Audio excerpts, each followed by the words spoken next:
ఇది అన్ని రాసులకి సేమ్ అండి, ఇది మారదు. తర్వాత ప్రతి రాశికి ఇక్కడి నుంచి యాడ్ చేసుకోవాలి.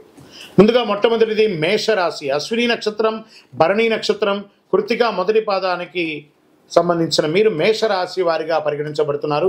ఈ సంవత్సరం మీకు శుభాశుభ ఫలితాలు ఎలా ఉన్నాయంటే, ఈ సంవత్సరం ప్రారంభం మరియు కార్తీక మార్గశిరముల యందు ఏకాదశ శని ఒకటచే సర్వము అనుకూలంగా ఉంటుంది. కానీ చైత్ర బహుళం నుండి మిగిలిన సమయంలో ద్వాదశ శని, ఏళ్నాటి శని ప్రారంభం కావున జాగ్రత్త అవసరము. ఆరోగ్య లోపములు, బంధువైర్యములు, గృహ విచ్ఛిద్రములు అయ్యే అవకాశాలు ఉన్నాయి. వృధా వ్యయములు కలుగుతుంది.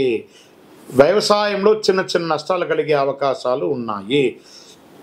మానసిక అశాంతి ఎక్కువగా ఉంటుంది. అనవసరపు వాదనలు ఎక్కువ చేసే అవకాశాలు బాగా కనబడుతున్నాయి.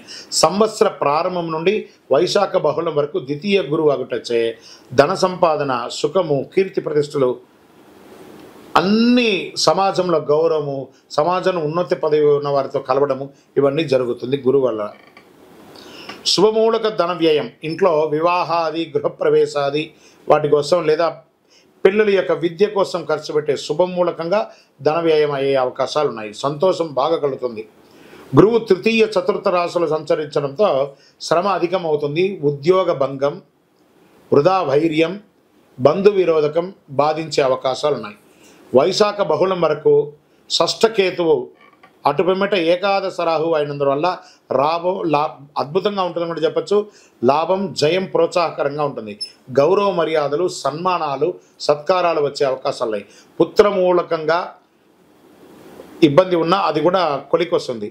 చైత్ర వైశాఖములందు, కార్తీక మార్గశిరములందు కుజానుకూలత లేనందున కొంత జాగ్రత్తగా ఉండాలని చెప్పడం జరుగుతుంది. దీంట్లో ఓవరాల్గా సర్వీస్ సెక్టార్లో ఉన్నవాళ్ళు, డాక్టర్స్, అడ్వకేట్స్ లేదా ఇంజనీర్స్, ఈ యొక్క డిఫెన్స్, పోలీస్ ఇలాంటి రంగంలో ప్రభుత్వ సర్వీస్ సెక్టర్ వాళ్ళకి బాగా ప్రెషర్ వస్తుంది. ఉద్యోగరీత్యా కాస్త జాగ్రత్త పడండి. వ్యాపారస్తులు కొత్త వ్యాపారాలు ఏది ప్రారంభించకండి, ఉన్న వ్యాపారాన్ని అలా అభివృద్ధి చేసుకుంటూ వెళ్ళండి.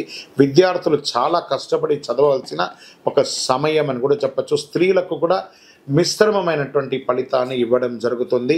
వాహనం నడిపేటప్పుడు జాగ్రత్తగా ఉండండి. ఆరోగ్యం పట్ల చాలా శ్రద్ధ వహించాలి, ఎందుకంటే 7:30 శని మొదలవుతుంది కాబట్టి దీని యొక్క ప్రభావితం. మరియు నక్షత్ర పరంగా ఎలా ఉంది అని కూడా తీసుకుంటే, అశ్విని నక్షత్రం, మేషరాశిలో ఉన్నవారు అశ్విని నక్షత్రంలో వారికి సంవత్సర ప్రారంభం నుండి వైశాఖ పూర్వార్ధం వరకు, భాద్రపద బహుళం నుండి మాఘ పూర్వభద్రం వరకు నైదన తారయందు శని, సంవత్సరారంభం నుండి కార్తీక బహుళం వరకు నైదన తారయందు రాహు సంచరం వల్ల శ్రావణం నుండి సంవత్సరం వరకు కేతువధ కలుగుతుంది. జాగ్రత్తగా ఉండాలి.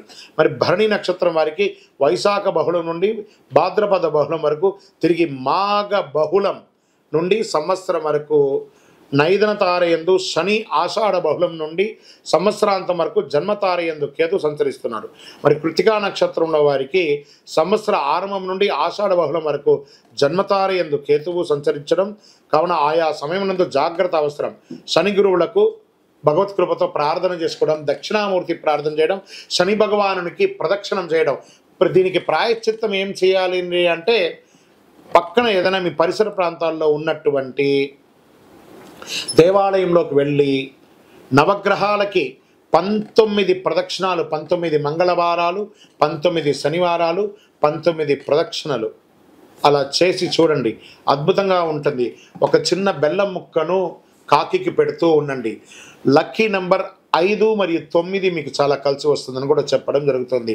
రెడ్ కలర్ అండ్ ఈ మన గ్రే కలర్ ఉంటుంది చూసారా, సిమెంట్ కలర్, ఆ కలర్ని ఎక్కువ వాడడానికి ప్రయత్నం చేయండి.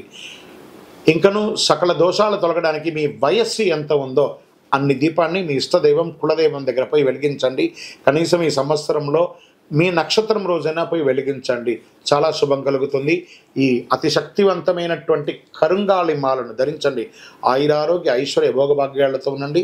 విజయోస్తు.